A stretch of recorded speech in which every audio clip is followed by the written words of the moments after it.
Welcome to another episode of Just Some More Fix. This is James. With me in this episode is Lacey. Hey.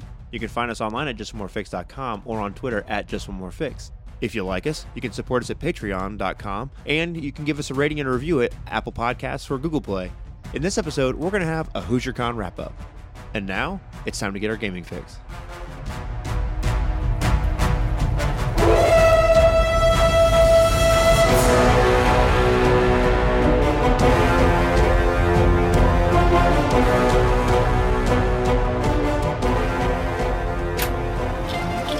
I'm Chris from All Things Good and Nerdy, a proud member of the Gonna Geek Network, just like the show you're listening to right now. The opinions expressed are those of the individual hosts. Make sure you check out all the other great podcasts at GonnaGeekNetwork.com and get ready, because geekiness begins in 3, 2, 1. Welcome to Just One More Fix. Couple quick announcements before we get started today. First off, you may have noticed that this episode is dropping a couple days late, but we did get out our first episode of our Night Witches actual play that we're going to be running through. So you're still coming out ahead. Huh? So you're still coming out ahead. Yeah, this is very true. That's all I'm saying. We're not actually sorry. It looks like we're going to release our Night Witches podcasts every other week is the way the release schedule for that is going to work, pending any kind of difficulties or scheduling issues that we have with getting everybody around the table to play it. So look for those every other week going forward. And our second announcement is this month we should have a podcast interview and actual play with another game designer who I guess we love their games and enjoy what they do. So most importantly, he or she has a very fine mustache. So I'll let you ponder that. We'll just leave it at that and see where it goes from there. So very good. So look for that. Hopefully that will be coming out this month as we get things worked out and scheduled. I'm really bad about things that I'm super excited for. So that's still getting the kinks of it ironed out now, but we're going to do everything we can to make sure it happens. Well, because we love promoting awesome games. So, all right. Well, you may have noticed that this is the HoosierCon wrap-up. So we went to HoosierCon this past weekend and had, a great time. Spoiler alert, this is going to be a positive thing. But I thought we might take a minute to, we're going to kind of, I guess, recap the awesome fun that we had at HoosierCon. So this is going to be a little bit of a gaming roundtable, but also talk about some of the things that we enjoyed about going to a smaller con that you don't necessarily have to deal with or get to experience at something as big as Gen Con. Because I guess, I think, why don't we just start there? The HoosierCon, I think, is about 500 or so attendees, right? Is that what it was? I think it said on their website, 500 plus. Yeah, I thought it was like 5,000. Oh, it's not 5,000. Okay. Time for a little Google research. That's right. So after a quick little bit of Google here and hunting around on the HoosierCon or Hoosier Gamers website, it looks like last year, this is 2017, not this year, they had 2,194 attendees. So it's a pretty good sized con. And I didn't read how many events they had, but there were a lot of events to choose from, both RPGs, several different kinds, which we'll talk about here in a minute, war games, board games, and there's craft stuff too. Oh yeah, craft stuff, painting kid events and stuff, and we'll talk about those here in a little bit. So there were a lot of events to choose from. So I guess you could say the events were large enough and different enough, similar to what like a really big con is, like a Gen Con or something, where they have all different sorts of events to choose from, even if you're not necessarily into gaming. That being said, the indie RPG seemed quite small. Yeah, the majority of RPGs were Pathfinder or Dungeons and Dragons 5th edition. Yeah, so the Pathfinder Society had a big presence there, and I think it's a 5th edition Adventurers Guild had a large presence there. But we did try and represent some indie RPGs as best as we could and bring some... By we mean you. Because I did not do well, any I meant work we at as all. in like our podcast, the royal we, right? You know, and to be honest, you did a good amount of encouragement and whatever, to help me get things done. And you helped playtest my LOTFP scenario and stuff to make sure that we got things done. So yes, that was so much like work. I don't think I won't be doing that That's again. That's the kind of work that I want to do all the time. What do you do for a job? I playtest RPGs. If anybody's hiring for those, I know some applicants. So if you can find a way to get paid to do that, right on. Gen Con is like thousands and thousands of attendees, and this is around the 2,000 mark. So what were some of the things that you liked about being at a smaller convention as opposed to something as big as like a Gen Con? Okay. First and foremost, there was much less walking. Yeah. It was only in one hotel. Right. I could easily get down the hall to where I needed to go in enough time to still be on time for my game and probably have time to pee too. And Well, which is really a big deal because you got to figure if you have a game that ends at 6, like goes from like 4 to 6, and then another game from 6 to 8, if you're basically walking from one end of downtown to the other because it's in 2 different hotels at Gen Con, like you really have to make sure, okay, at 20 till, I need to be cutting out of this game that I'm already in. Otherwise, I'm going to be late to the next one. mm-hmm. So it seems silly, but like it is a real serious consideration. You know what I'm saying? Yeah, no, I'm serious. Right. Yeah. Well, I mean, Like- I just think as you say that, when people think about it, it seems like a minor thing, but it's a much bigger logistical problem than you would probably expect. If you can cut down on all the senseless travel time, then that just means more time for games. And that's really the biggest thing I noticed about this. That is very true. I had all kinds of time to just sit and play games because most of them were in the same room. Like, I went to this one room, I played 4 board games in here, and then I went to this other room and I played an RPG there, which is also where you ran your 2 RPGs. Right. So easy. Now, it does bear mentioning that the Pathfinder Society had a room onto themselves because they were large enough to have that, and then the Adventurers Guild had their own room as well because they had enough people and tables and people running games. Where we were at was more for the everyone else. Well, it's lesser known games, I guess you might say, you know. But yeah, there was a very large board game presence there, really, really big board game presence. So, which was cool because it's nice to sometimes sit down and have a non-thinking board game, I guess. Like you don't have to puzzle things out and think about them in the same way you do it as an RPG. Does that make sense? Mm-hmm. You know what I mean? So, right on. One thing I know we talked about was food options there were not the best, which I guess is a drawback because at Gen Con, it's so big, it gives extra amenities that are going to be expected to be there because you've got to feed this army of gamers. Mm-hmm. They did have the hotel set up like with finger foods, yeah, like, you know, chicken and pizza and stuff like that. And there's a couple of delivery places. I think this was more hindered too by the fact that it was on Easter weekend. This is so true. Things were closed. Right. So that may have had an effect on things, but because it isn't so big, I guess, you know, you need to, I guess, do some research if you're going to go to one of those kind of conventions to make sure that you're not the hangry gamer, I guess, because no one wants to be the hangry gamer, you know? I feel like the next thing that bears mention, I don't know necessarily that it's a smaller con. I'm sure that's part of it because as things get bigger, the more money you can charge to go to them. Right. And so a lot of the smaller cons are cheaper than like Gen Con, and Hoosier Con is free. Completely free, which is a big deal. I thought it was really, really awesome.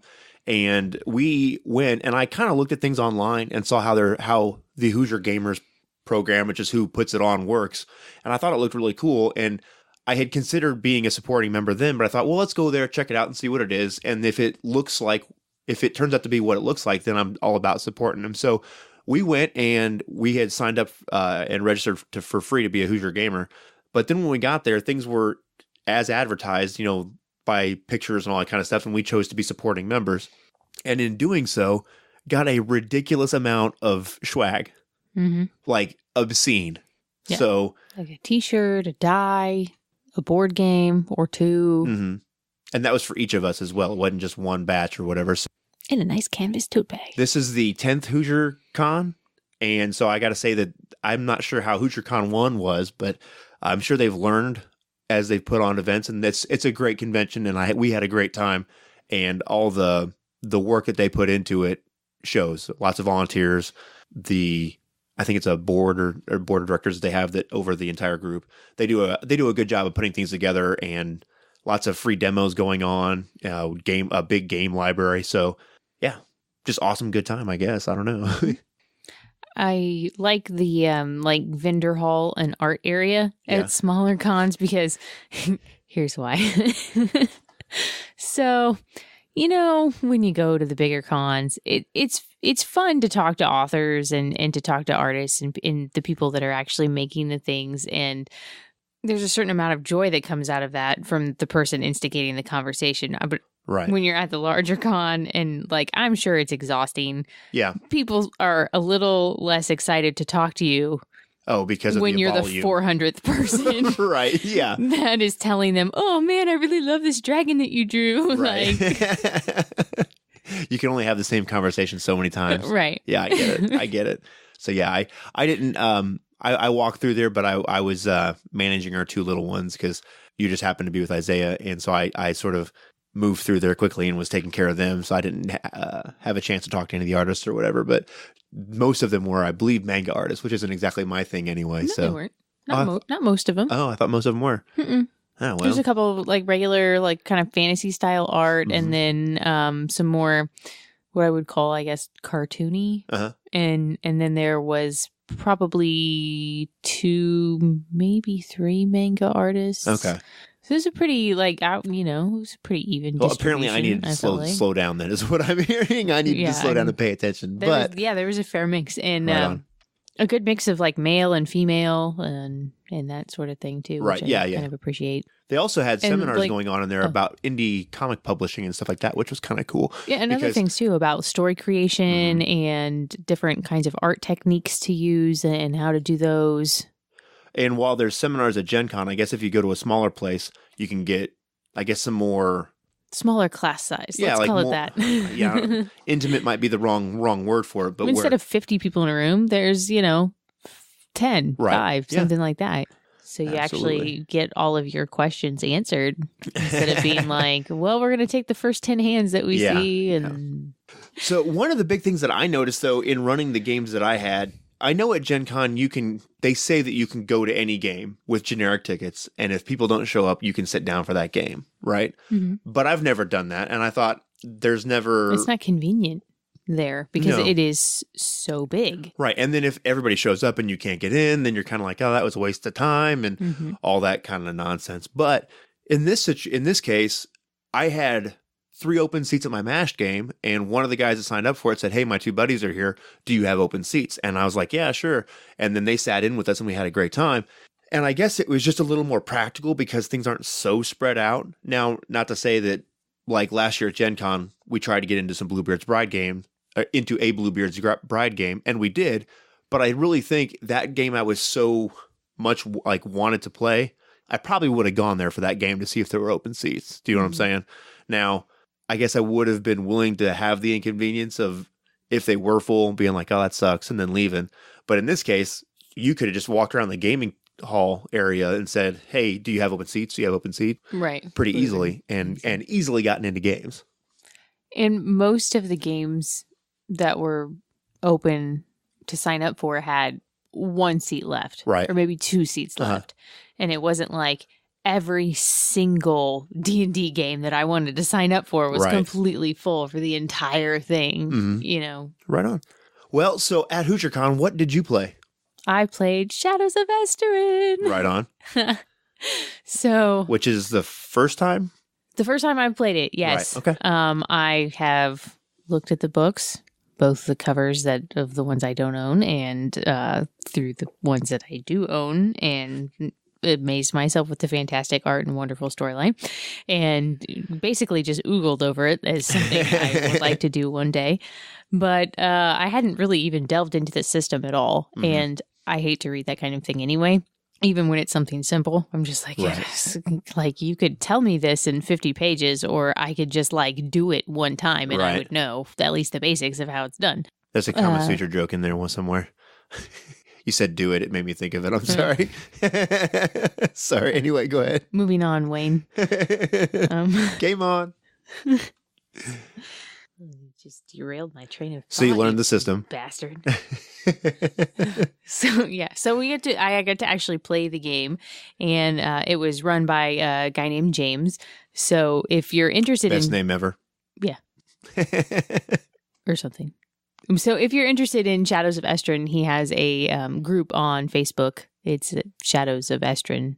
Right on. Facebook group. Not like the page. Mm-hmm. Right. So anyway, you should go, be a member, say hello, whatever. It'll be cool.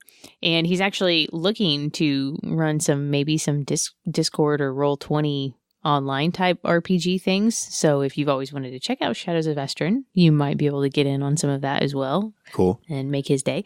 Yeah, I was super excited to be able to do that. And I think he ran some games at Gen Con last year, and he may be running some Shadows of Esteren at Gen Con this year as well. Right on. So I saw when we were going through the events to look at what to try to get into, that there were lots of I think he was the only one running. He ran all of them. So yeah.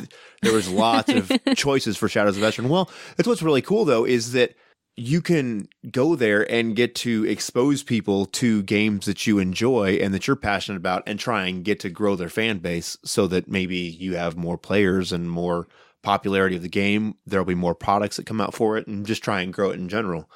Kudos, for that. That's part of the reason why I chose to run the games that I ran there is because they're sort of underran. There's a list for Gen Con of underrepresented. Yeah, there's a list for Gen Con of games that are not ran enough, and that there are lots of people signing up for those games, but not enough of those games being ran. So did you play a 2-hour or a 4-hour session? 2. Right. A lot of I don't remember. I don't like 4 hour. It's just it's a big commitment. It's a lot of time to sit at a table.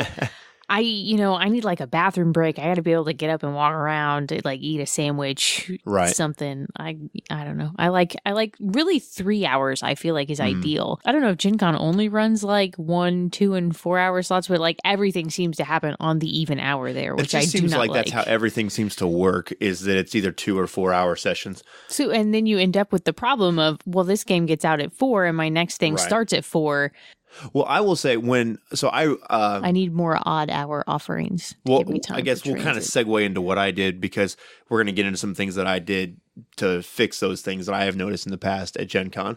So I ran a 4-hour session of Mashed, which is a Powered by the Apocalypse game about being in the medical surgical units in the Korean War. And you can check out our review of that. And that's from Brabblemark Press. And then I also ran the LOTFP adventure that we kind of brainstormed from episode 59, the creature feature in RPGs. So good. Yeah, it was good. It was lots of fun, and that was a 2-hour game. So I ran and then the MASH game that I ran was partially the first session that I ran of MAShed for our home group here, and then the threat book or adventure, however you want to say that for Apocalypse World, they came from Hollywood. And so for the 4-hour game, when I first sat down, I asked everybody, do you guys have a game right after this? Because I was kind of curious to see. That way I keep an eye on time for pacing. That way that we could end, like at quarter till. That way they could go get a snack or use the bathroom or whatever, and then figure out where they had to go. Because that's a big deal for me. I think it's just a courtesy thing, to be respectful of people's time. Because like I used to go to a lot of meetings. That's one of the things that we try to drill into each other is to be respectful of people's time. So you're not wasting everybody's time because everybody probably has better things to do than sit in meetings. Especially when you have multi-agency stuff going on. It just sucks so bad. And then at 2 hours in, I stopped the game. And now it wasn't like right at 2 hours, but like when scenes kind of ended and it made sense in terms of the fiction, I took a break. I said, hey, let's take a 10-minute break.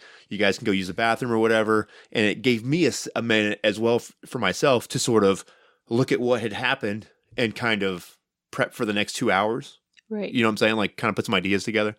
And it really worked well for me. If I needed to get up and use the restroom, I could have, but it was I think nice. The other 4-hour, like I did do a 4-hour game at Gen Con, and I'm pretty sure there was like a 2-hour intermission. Right. And then I guess the MASH game that I ran was full. Well, I guess nearly full, and then the LOTFP game, I had 2 players, but one of them didn't show. And so I ran my LOTFP adventure with 1 player, which was interesting and brutal. And I got to say, the guy that played my game did a good job of managing risk in a very deadly, grim system. And it was cool and fun to do. But I guess it does bear mentioning here, and this may be LOTFP. If you're listening to us, we talk about it a lot, so you probably should know what it is. But something that is important, I think, is that I asked the guy that sat down to play with me, or playing that LOTFP game, I said, are you familiar with LOTFP? And he said, oh, yeah. So I took that to mean that he kind of understood that it's this weird fantasy horror genre, I guess, And so if you listen to that creature feature episode, we kind of walk through some scenes that we kind of saw happening. And some of them are, I guess you could say, problematic, but they're just in the vein of weird horror. You know what I mean? They're not like gratuitous, but if you're playing that style of game, there are certain notes and buttons you expect to be hit, right? Mm-hmm. So I guess if you're going to go sit down to play games, be clear about like some of these more horror-based or weird style games about what, if you really know what their content is about. And it didn't turn into a huge issue or anything, but it was just kind of, I guess it's partly on me too, because I should have probably maybe clarified that a little bit, but to make sure that you're all on the same page about in terms of especially in a horror game, and whatever. So, but it didn't turn into an issue, and I don't want to talk about it too much because I don't want to ruin anything, because horror is all about the shock and awe of it. And on the off chance that anybody listening comes to sit down at my tables at Gen Con, so, which, spoiler alert, I think I had a good enough time running these games and received enough encouragement from the people that I ran from at the table there at HoosierCon to take them to Gen Con. So I guess something else we had happen at HoosierCon, because of it being smaller than Gen Con was, we had checked out a game from the game library for me and you to play, and we were at a table with it, like the rectangular table, and there was a couple other people that walked over with another game, and they sat down, and I can't remember what happened. I said something to them, or they said something to us, and a small conversation happened, and we had maybe had one turn of our game that we were still learning, and they said, "Hey, do you guys want to try this Evolution game?" And we were like, sure, why not? So we put away our 2-player game and then played a game with 3 other strangers, and I had a good time playing. It was a fun game. It's fun to be competitive against people you don't know, and all that kind of stuff. And we talked with them a lot about a lot of board games and stuff, and it was a good time. Which I guess in the board game hall at Gen Con, I'm sure that probably happens, but we've played in there a fair amount, and it's just not as friendly. Friendly, I think, so, like, kind of, but it's like nobody's rude in there, but it's not. No, but they're not friendly. So, okay, fair enough. Like, friendly involves a certain amount of talking to strangers. Right, strangers and stuff. Yeah. There was just a slightly different atmosphere. Yeah, we had a good time. I learned a new game, and actually probably going to end up with one of the versions of Evolution, because it was a lot of fun and it was cool. It was a good game. So while you were running all your RPGs, I got to play a bunch of board games, really, right. All things considered. So there was a group called Mrs. Kraken Presents, and they're an interesting fusion of horror geek and gaming geek, I guess.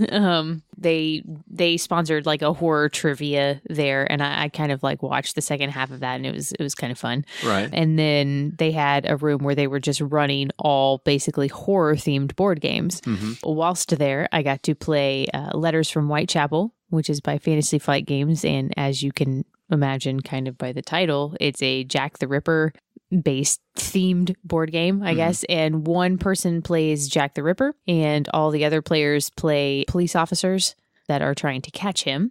And you move around the board and try and hone in on his position, right, to try and make the arrest. And then Jack the Ripper walks around and does what he does. He murders women right. And tries not to get caught by the police. Right. So that was pretty fun. I got to say, I was kind of bummed that you got to play that one and I didn't, because I that of the games they had several games, posted that you could see the games that they were going to demo with, and I was like, oh, that game, because a friend of ours had the Dracula version of that game that came out some time ago. The mechanic is similar. It's a very different game, but it's similar.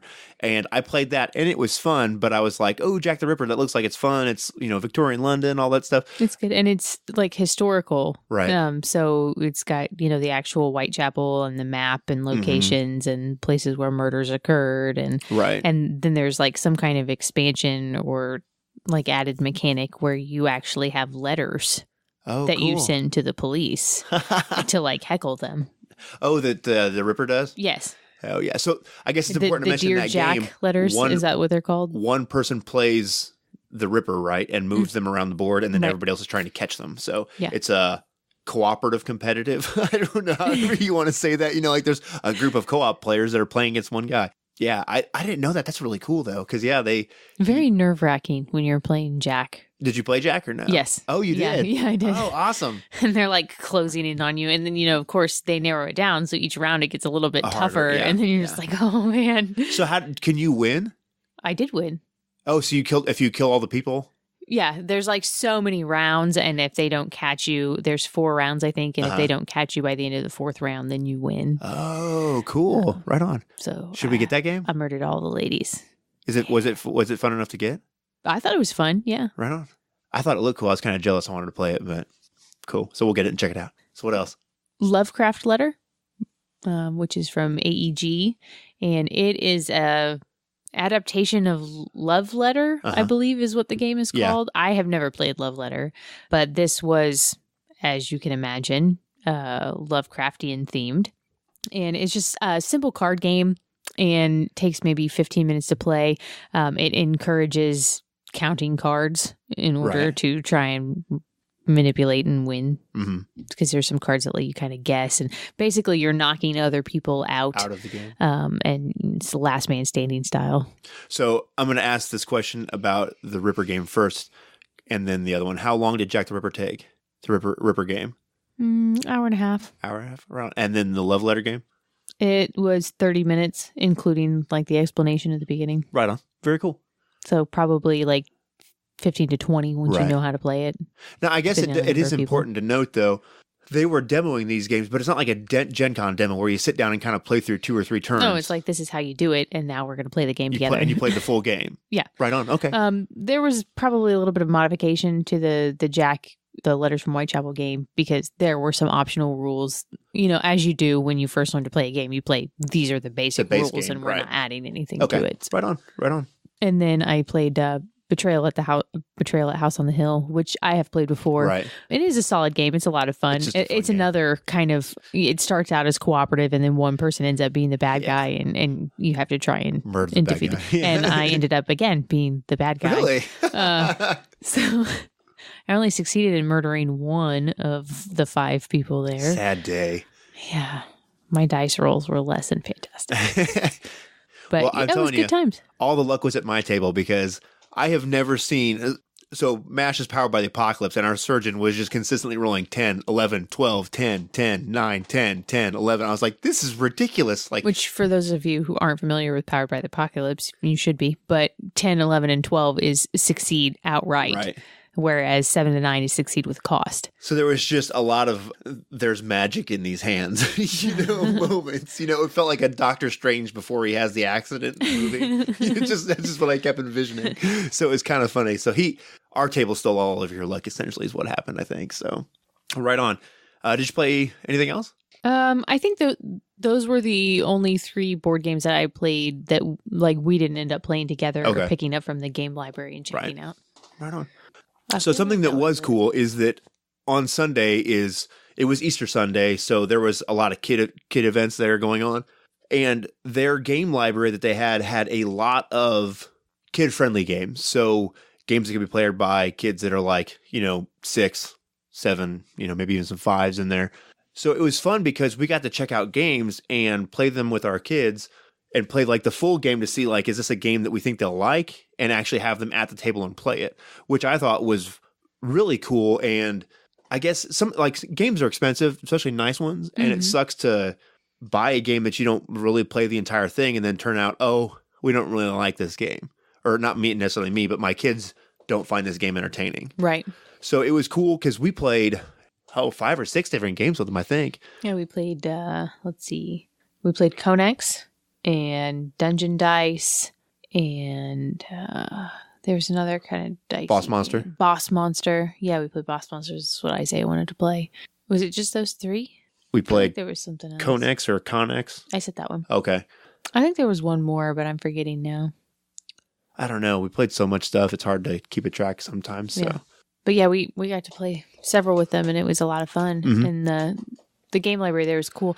And they did a whole, like, all 3 days there were options where you could, there was a section of games that you could play, and everyone that played those games got their names entered into a drawing to win. And then they would just pick one person that played the game and give them the game. Which I thought was unbelievable. And there were a lot of them. Yeah. Like, probably like 30. and not just small card games, like big style. Yeah, full-size board games. Like Euro-style German board games that are very expensive. So it's very cool to see that. And they gave away a lot of games. And I just think it's very cool to see people that are doing things like that are building gaming, and I don't know for sure, but I'm sure it's largely a thankless job running conventions like most of those event planning things are. Like, it's a good time and you meet cool people and it's cool to pull it off, but largely it's a thankless job. And to see that there are people that I don't think that's fair. You don't think so? There are way more thankless jobs. Well, true.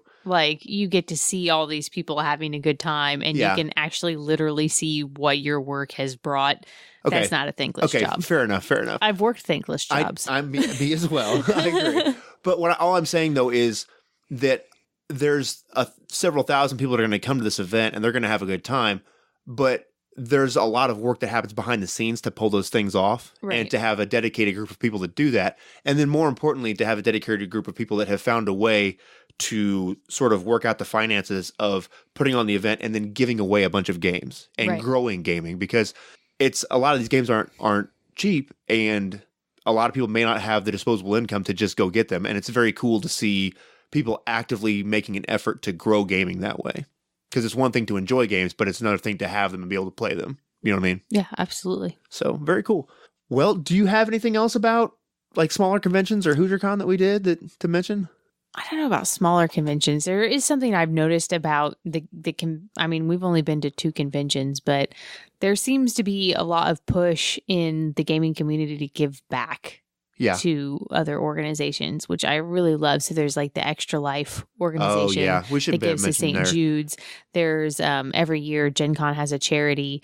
HoosierCon has a charity too, and they have lots of silent auction stuff that they did, and that was all to benefit the Julian Center. Am I Mhm. saying that correctly? So, which is all about helping victims of domestic violence. Very cool. And I think that is absolutely awesome. Right on. Yeah, absolutely. So Extra Life is something we signed up for several years ago at Gen Con. And I think I would like to work out something where we maybe organize a group of gaming to help support and raise money for Extra Life. And they are, Here's an idea. Like What? we already do HillCon. oh, well, yeah. Well, but we still have to schedule it and get it all worked out. But so for those of you that don't know, you should go sign up for Extra Life, sign up with them. And they are an organization that supports whatever Children's Miracle Network hospital is in your area. So we live in Indiana, so ours is Riley Children's Hospital in Indianapolis. But everywhere across the U.S., these children's hospitals are hooked into this network, and whichever your local one is, that's where the money goes. So if you're in St. Louis, it might be Barnes Jewish, or no, is it the Shriners one down there? I don't know. I don't know. There's either way, whatever it is, there's lots of children's hospitals, and it will go, the money you raise will go to that local children's hospital. So it's probably maybe within your state or within your region, but that money goes directly there. And They do a lot of stuff with video games too. yeah, so They're actually kind of just now sort of getting into the Mhm. tabletop RPG community. Basically whatever kind of game you play, yeah. their platform can support Yeah. doing that in order to raise money for a good cause. Yeah, so that's video games, whether console or PC, and board games or tabletop RPGs. So very cool, and I would encourage everyone to go sign up with them because just an awesome thing. Right on. Cool. People helping people.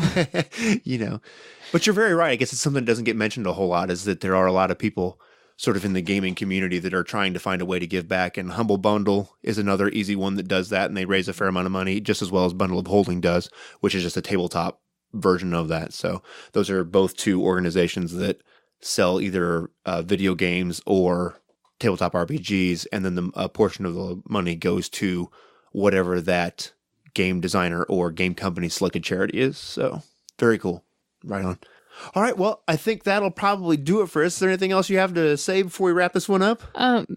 Just like speaking about charities, if you guys know somebody in the gaming community or an organization that is doing something awesome to help their fellow man, let us know. Like, we would be happy to share anything and everything of that nature because we think it is truly excellent. Yeah, right on. Absolutely. Absolutely. Both of us say we're not people, but we're both in jobs where we try to make an impact on people's lives. So it's kind of a weird I'm just trying to make conundrum. some money, Fair enough. But so yeah, if you guys do know anyone's doing work like that, drop us a line, and we'd love to help promote them. Quick Gun and Geek promo for you guys. All Things Good and Nerdy, episode 305, hashtag Bring Back Suncast. The full crew is back this week, but we still believe the show should be hashtag Bring Back Suncast. This week, Chris has the latest of No Man's Sky coming to the Xbox One. Naki has details on Big Bad for Doctor Strange 2. Ooh, Doctor Strange 2. Willie thinks there might be a new Rick and Morty episode airing this week. And Anthony details who finally took over the box office throne from Black Panther. So you can check them out. That's All Things Good and Nerdy on the Gun and Geek Network. So that'll do it for us this week. Check out our actual play of Night Witches, which will be the next episode will be dropping in 2 weeks. Awesome time there. Awesome. We had a great time. All-female PC cast playing Night Witches. So cool. Yeah, great time. Lots of fun there. Lots of drama to come. So excited for that one. If you are a Patreon backer, as soon as those get edited, those will get uploaded to Patreon for you to check out early, because Each episode is about an hour, but our gaming sessions obviously last longer than that. So you can check those out there. As soon as they're done being edited, they'll be uploaded over there. That'll do it for us, and we will see you guys next week.